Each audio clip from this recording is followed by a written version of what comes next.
And so we're back. Welcome to pinoyyouthchess here at YouTube. And we also have our Facebook page.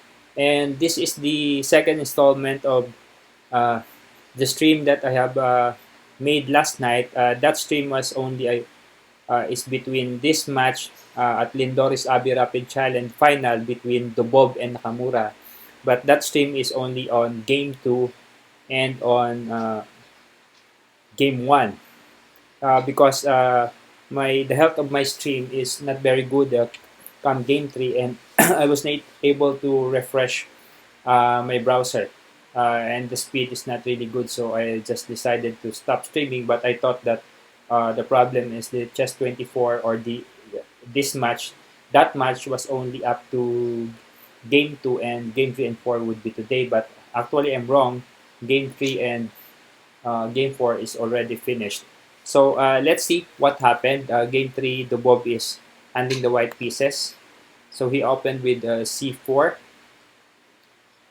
And then Nakamura responded with e5. This is some sort of a reverse Sicilian here. So knight c3 and knight f6. Okay, so they have entered into a reverse Sicilian opening. So knight f3.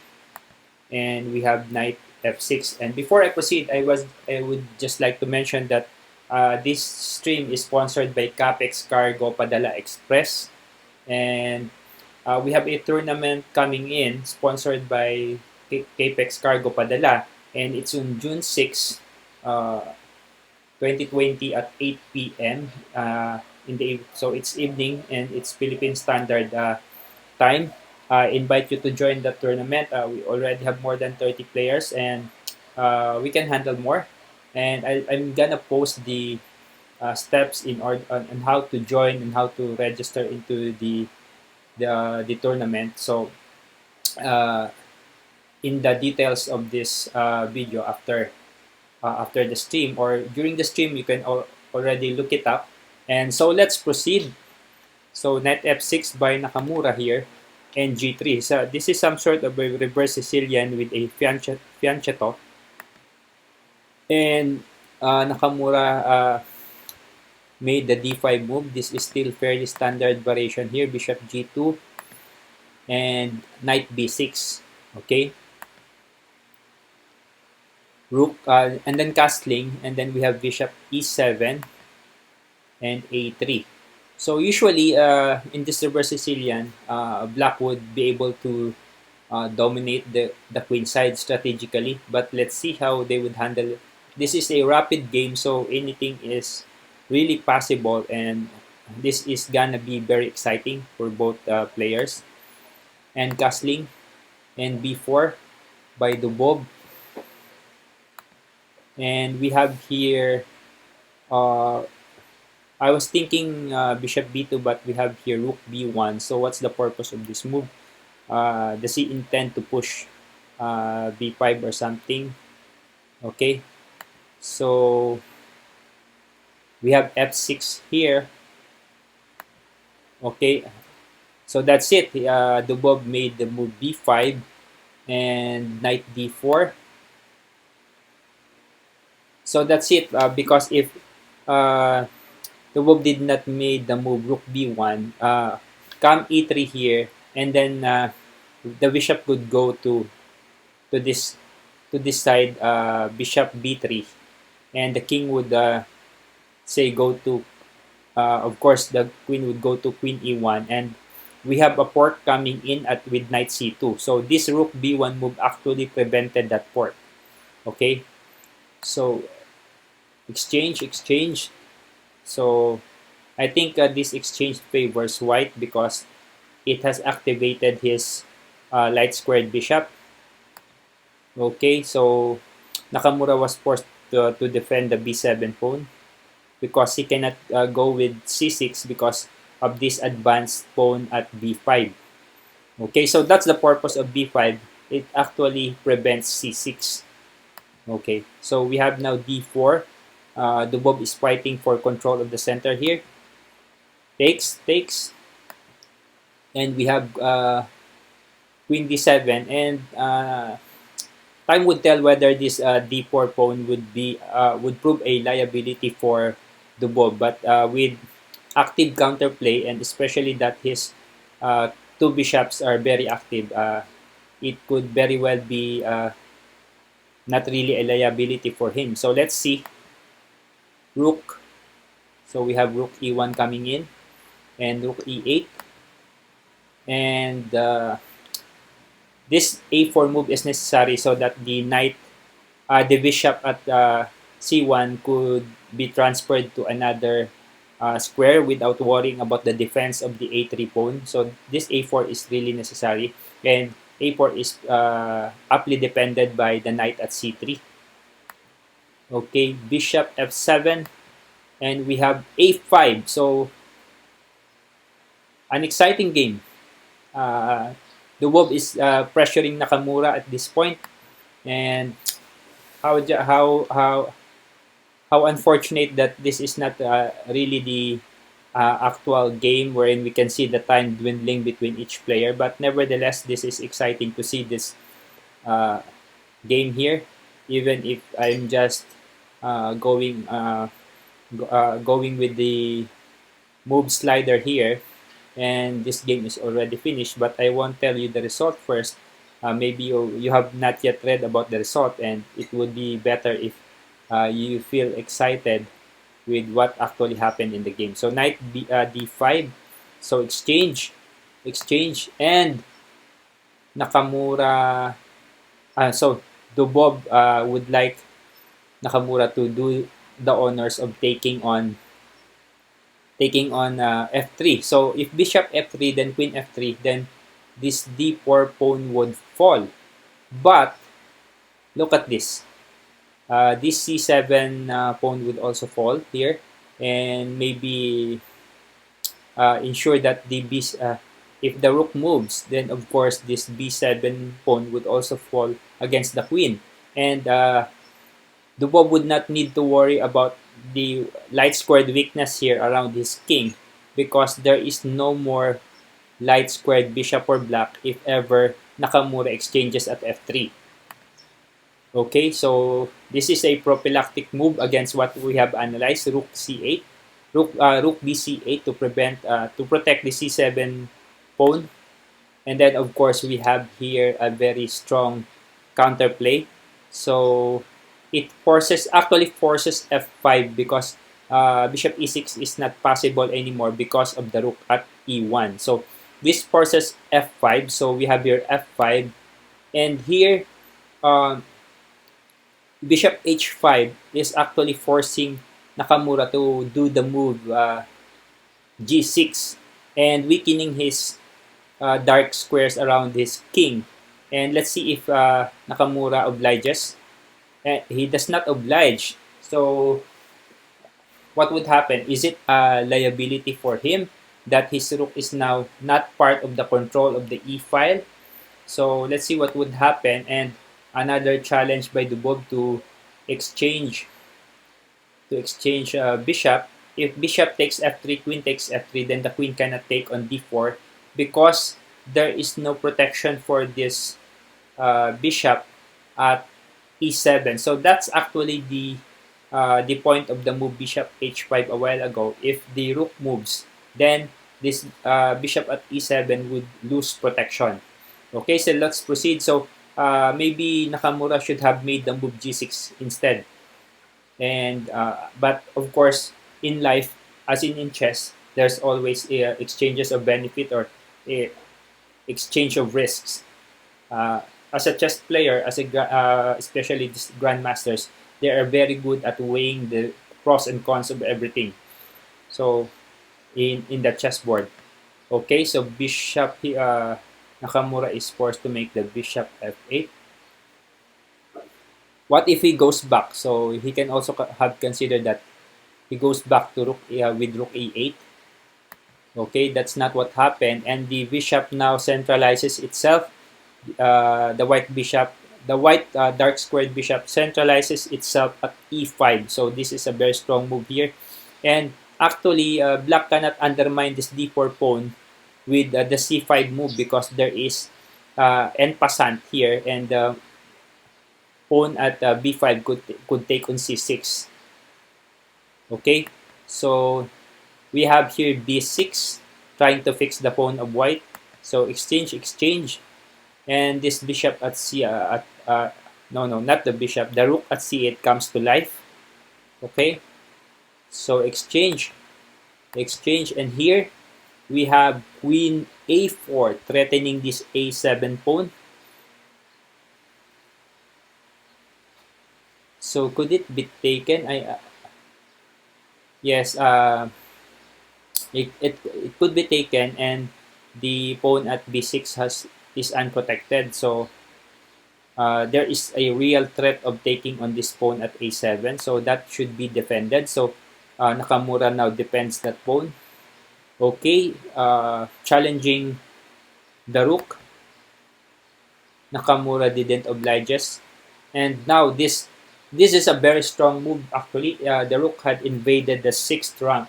And this is one of the critical uh, uh, enemy territory invasion in chess. When you invade the 6th to the 7th to the 6th to the 8th rank. And we have here f4. What's the purpose of this move? How could black take advantage of this move? If white takes on f4, there is no way to take advantage of it since the rook cannot go to d6. The 6th rank is aptly defended, precisely the point of the move rook c6. So I think the move would just take on this, and so he did. And then we have here bishop d6. Bam! We have here a challenge to exchange queens, and Nakamura obliges and takes, and Dubov now has a pawn passer here, a very strong passed pawn, and of course Nakamura challenges that, but let's see how should that be handled. Rook ec1, I think, and he did, and h5, and the king centralizes itself, and we have here a race to the center. The king now aptly defends the f4 pawn, and of course this passed pawn are very dangerous. Okay, push, and you don't have the rook e5 because it's aptly the square is defended by the f4 pawn, and the king approaches, and we have here a passer that's supported by a rook from behind. It's getting very dangerous now. And so what happens here? The king can come to the aid. Okay, so that's it. Okay, so here I think Dubov has aptly recognized that the endgame favors him, and all the pawns of Nakamura would fall. So that's it.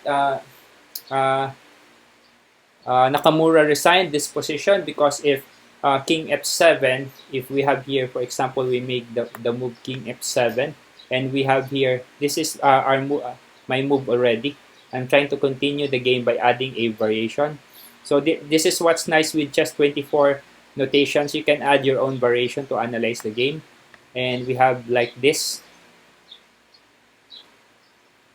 Okay, so what would happen here if g6, and I can just go like that. Okay, takes. Okay, or so we have king takes f5. What if this one, another sub variation, and still the pawns this pawn would fall, and there's no way for black to defend this. Two passed pawns here, yeah, and the king is out of range here. For example, the king would go like this, and go like this for a for him to be able to enter into to, to the zone, to the square, if he would make the move a5 or a6, okay, he would now be able to enter into the zone. However, if for example like that, enters into the zone, another problem arises here. And this passer would not be able to get ahead. So we have here a queen, okay, and then of course Dubov would still win the game. So this is a very nice game between these two guys. So the score after game 3 is 2-1 in favor of Nakamura. And on game 4, for Dubov to be able to go into the blitz tiebreak for this match, needs to win the game. So it's a very tough proposition against Nakamura, and especially that he would be handling the black pieces. So let's see that game. Okay, so it's Nakamura as white, and all he has to do is to hold this game. So this is a Sicilian game here. He immediately exchanges because all he needs is a draw. Okay. So he's doing some sort of a transposition to a French type of position here. Castling. Okay, Dubov is trying to prevent such exchanges because it would be in favor of Nakamura.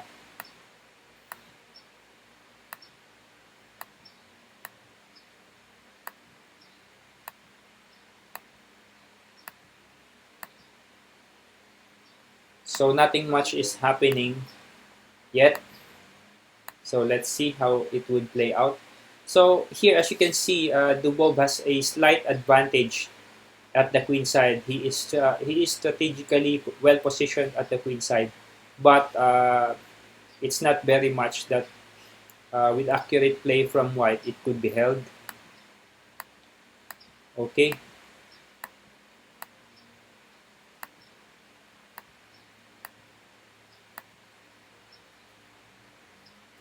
So as you see here, Dubov has a slight chance here.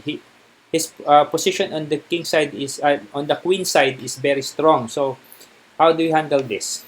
But before we go on proceeding on analyzing that, I would just like to remind you that this live stream is brought to you by CAPEX Cargo Padala Express, and we have a tournament coming in sponsored by CAPEX Cargo on June 6, 2020 at 8 p.m. So that's an evening Philippine Standard Time. You still have time to join the tournament, and just go to the description of this video, this live stream, and you will see the instructions on how to join the tournament. So let's proceed. Okay, we have knight e5, and we have rook. We have the rook here. Rook e d8. So I think this is what allowed Nakamura to draw this position. Despite the strategic dominance of black on the queen side, the knights are harassing Dubov's position on the king side. So okay, and I think there is not enough defense. Exchange, and we have here like this, and then bam, threatening the g7 square, and you can't actually go d6 here because there is a threat of sacrifice, and it's too complicated to analyze here. So I think bishop so what he did is bishop g5. What if h4? Yeah, h4 was made. Okay, so we cannot go to you cannot make the move bishop f6 here because it would just be captured by the knight on h5 check, and the pawn at g7 is pinned and cannot recapture the knight. Okay, but he did it. That's what he did. Sorry, I forgot that the knight is at the black knight is at d5, and with knight f6, you could just capture the knight at f6. So he made that move to defend the g7 square. So we have here knight d3. Okay, so the threat of knight d3 is knight f4. So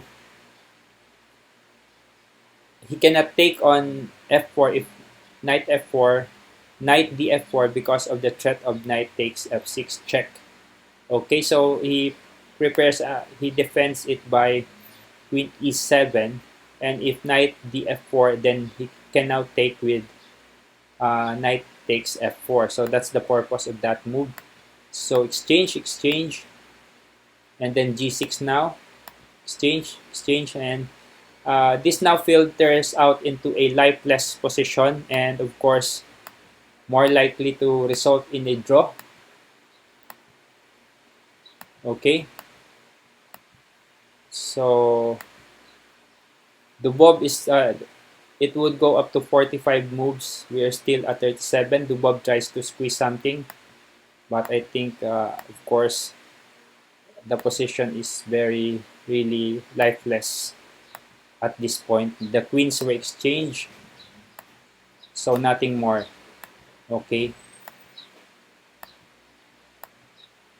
and it's now a draw. So thank you for watching this live stream, and the result is a match victory for Nakamura at the score of 2.5 as against 1.5 by Dubov. And thank you for watching, and see you again on the next live stream of Pinoy Youth Chess. And don't forget to check out our sponsor, CAPEX Cargo Padala Express, at Google. Just type CAPEX Cargo, and uh, the first result would be the link to its website, so you can check it out to see more of the services and products that they provide.